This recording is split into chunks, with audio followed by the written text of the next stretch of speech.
A dieta caché, Beatriz, ajuda num processo de emagrecimento ou pode até engordar com ela mesmo?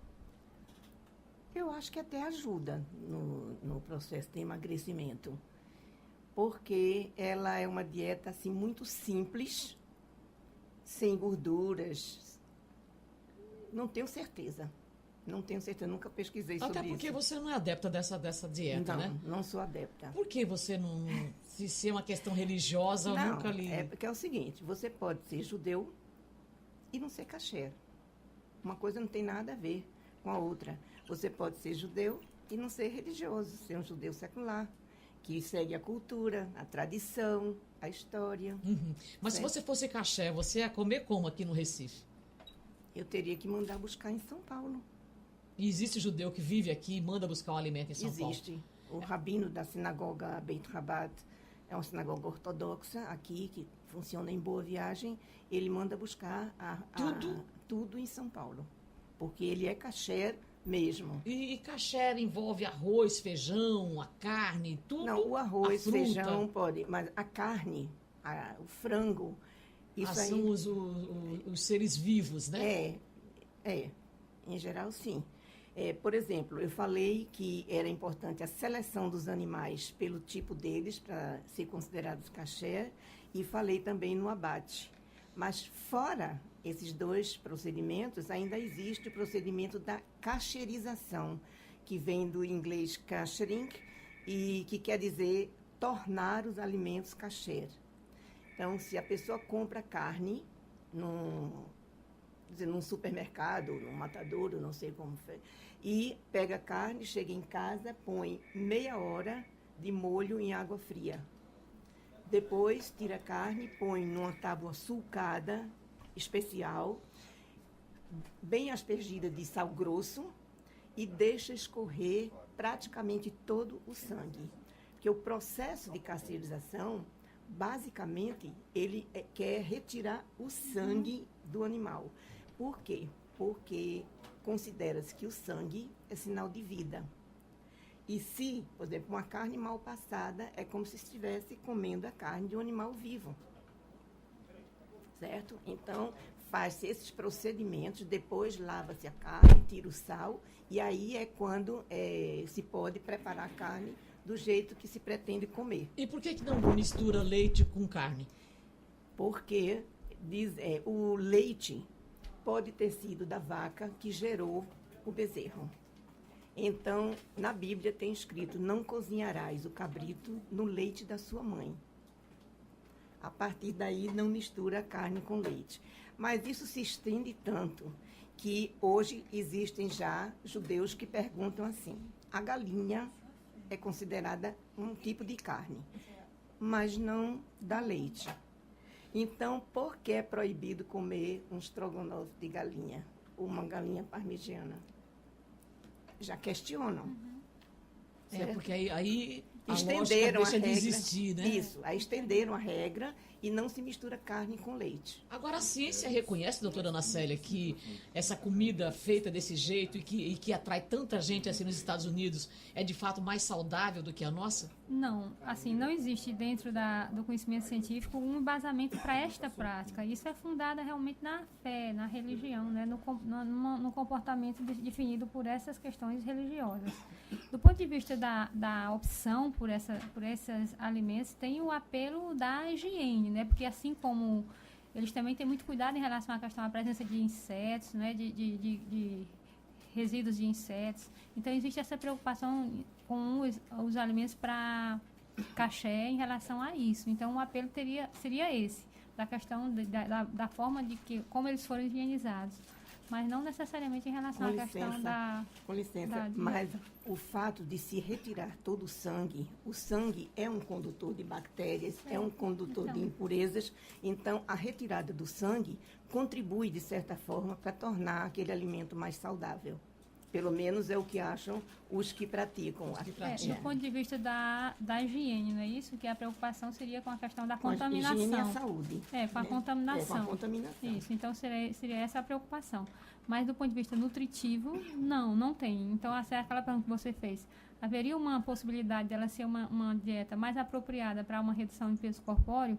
Do ponto de vista da gente avaliar a composição calórica, não. Ela teria o mesmo valor calórico se for introduzida a carne. Agora, é claro que também tem a forma como elas são preparadas. Então também tem as pessoas que seguem, normalmente são pessoas que têm uma sistematização da prática alimentar diferenciada e que aí acabam não fazendo essa super ingestão. Aí talvez leve a essa questão do peso corpóreo mais controlado. E o fato de não se misturar o leite com a carne é tão profundo que nas casas rigorosamente kasher, então tem uma pia para as comidas que são de origem láctica e outra para de carne. Os utensílios que são usados para carne não podem ser usados para leite. Não é? Tem lugares que tem até um refrigerador para as coisas lácticas e um refrigerador para as coisas de carne. Impressionante. É. Agora, sobre o vegetarianismo, o IBOP fez a primeira pesquisa, comparou os hábitos de homens e mulheres entre 2009 e 2010 e constatou que no Brasil 9% da população brasileira já se declara vegetariana. E segundo os dados da pesquisa, é um número bastante elevado, né? O que estaria por trás desse crescimento de pessoas que se tornam vegetarianas? Olha, eu sou vegetariana há pouco tempo, né? Não sei como é que era antes. Mas uma coisa que você está nesse número aqui. Talvez sim, as razões que levaram você é o que justifica isso. Bom, o meio ambiente, o mundo todo está em colapso, né? Então, uma das coisas que tem se divulgado muito é a ligação da produção de animais com a destruição ambiental. Então, as pessoas buscando terem práticas mais sustentáveis, eu acredito que também tenha feito aumentar isso. E como é que vocês fazem? A questão que é uma coisa que eu tenho comentado com meus amigos, que as redes sociais hoje, elas permitem uma divulgação das informações assim, de forma muito rápida. Então, é muito mais fácil hoje a gente ter essa informação sobre como a carne é feita, sobre como acontece a destruição do ambiente, como a gente pode ter benefícios à saúde. Então, eu acho que com a informação a gente adquire a consciência e muda os nossos hábitos. Por exemplo, no seu almoço, o que tem nele? O de hoje, por exemplo. Se é que você já teve tempo de almoçar. Tive, bem rápido, mas tive. Enfim, meu almoço geralmente ele tem bastante salada. Além de ser vegetariana, eu sou adepta, não 100%, mas bastante da alimentação viva. Então, eu utilizo bastante sementes germinadas, brotos, que tem bastante vitalidade. Então, além dessa grande salada com azeite de oliva, enfim, variedade de hortaliças. Mas legalmente hortaliças, saladas e tudo. De preferência orgânicas, também arroz integral e alguma fonte de proteína que seriam das leguminosas. O que são leguminosas? É aquilo que vem na vagem. Então, os feijões, a gente tem uma variedade grande de feijões, o grão de bico, a lentilha, a ervilha, né? Pode se associar aí também um tofu, que é um queijinho, que a gente chama de queijo, né? Mas, enfim, é feito de soja, depois que ela passa por um processo de fermentação. Então, a gente consegue fazer muita coisa com os vegetais. Agora, doutora Ana Célia, alguém que adota esse modo de alimentação está mais exposto, evidentemente, aos riscos também que essas leguminosas trazem quando elas não são bem tratadas, né? Ou isso não é levado em consideração? Não é como a gente pensar nesse acúmulo dessas... Você pensa em quê? No sentido de quê? De agrotóxico? Agrotóxico, principalmente. Inclusive, já falou da questão dos orgânicos, né? De usar mais orgânicos. Agora, isso é uma situação que a gente sabe que, se a gente pensar na população como um todo, a gente não tem como produzir para a população como um todo. A sociedade, a humanidade evoluiu de uma tal forma que ela, hoje em dia, ela é dependente da proteína animal. A gente é dependente da proteína animal. E existem essas práticas, eu acho importante que a gente veja um crescimento, até dessa consciência ecológica, mas a gente não pode pensar que isso pode chegar a 100% da população, porque foi uma decorrência da evolução. Tá? Para a gente chegar ao que a gente é hoje, a gente precisou da proteína animal. Então, a evolução do homem na superfície da Terra, ele fez essa exigência. A proteína animal foi importante. E ainda é. Então, é difícil. Eu acho importante as práticas. O Ministério da Saúde está incentivando o consumo de frutas, verduras e legumes, que isso é realmente necessário. O consumo de arroz com feijão, a população tem diminuído muito o consumo das leguminosas e dos cereais. E cozinha o feijão em água e sal somente? Não, cozinha o feijão com o que quiser. E tem orientado muito no sentido de aumentar, mas como nutricionista, para a população, de um modo geral, fica muito difícil a gente fazer a restrição da proteína de origem animal, porque é a proteína que é mais próxima da nossa proteína, da proteína do homem, e a proteína de origem animal. Até por uma questão de evolução mesmo. Se a gente for pensar evolutivamente, a gente está muito mais perto da vaca, do boi, né? Do que da soja, ou do feijão, né? Nós somos muito mais parecidos com outro mamífero do que com um vegetal. Então, isso faz com que essas proteínas sejam mais próximas, esses aminoácidos sejam são mais essenciais. A gente tem dentro da bioquímica uma discussão, uma avaliação do que é essencial, e as proteínas de origem animal são as que fornecem os aminoácidos essenciais para o ser humano. Embora eu sei que Régia tem colocações importantes para fazer nesse sentido, haja a possibilidade da associação. Quando você combina determinados alimentos de origem vegetal, você melhora o valor biológico, porque você associa fontes diferentes de aminoácidos diferentes. Mas se eu pensar em relação a um bife de carne, um bifezinho de 90 gramas, ele tem, do ponto de vista de aminoácidos, todos os aminoácidos essenciais que o ser humano precisa naquele momento. Se eu pensar em fornecer essa mesma quantidade de aminoácidos essenciais a partir de vegetais, eu vou oferecer uma quantidade maior de alimentos, do ponto de vista de quantitativo mesmo, e vou ter que fazer associações. Uma associação muito boa e bem conhecida é o feijão com arroz, que é uma associação que torna esse valor biológico dos vegetais melhor, como também das outras leguminosas com os outros cereais.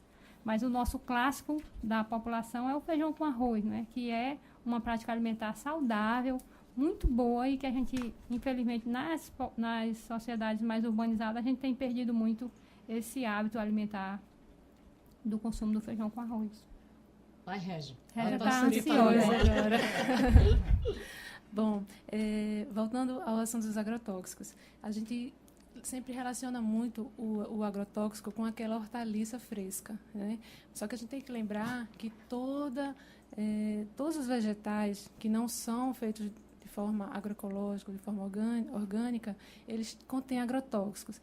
Inclusive, a maior parte dos vegetais plantados que vão direto para a ração animal. Então, a carne ela está impregnada de agrotóxico também. Os produtos industrializados, inclusive refrigerantes, já foi detectada a presença do agrotóxico. Então, se a gente quer se livrar do agrotóxico, a gente tem que partir para o orgânico e não deixar de comer verdura para comer carne. Tá? A questão da fonte da proteína, bom, eu estou com um arquivo aqui que eu acho assim um arquivo muito precioso. Ele é a posição, é um artigo publicado pela Associação Dietética Americana junto com os nutricionistas do Canadá. Eles se juntaram, fizeram uma revisão enfim, não estou aqui com as referências, mas são várias páginas só de referências bibliográficas sobre estudos com populações vegetarianas em questão de nutrição, em questão de vários nutrientes separadamente e também de incidência de doenças. E, no fim das contas, a conclusão que eles chegam é nesta posição, a Associação Dietética Americana e os nutricionistas do Canadá declaram que uma dieta vegetariana apropriadamente planejada é saudável, adequada nutricionalmente e promove benefícios à saúde, na prevenção e no tratamento de várias doenças. Né? E nessa posição aqui, eles falam da maior incidência de diabetes, né? O maior risco de diabetes, de alguns tipos de câncer, de doenças do coração, principalmente as doenças do coração, da obesidade, do aumento do colesterol. Tudo isso existe um maior risco na população que come carne do que na que não come. principalmente na população vegana ou mais próximo de vegana.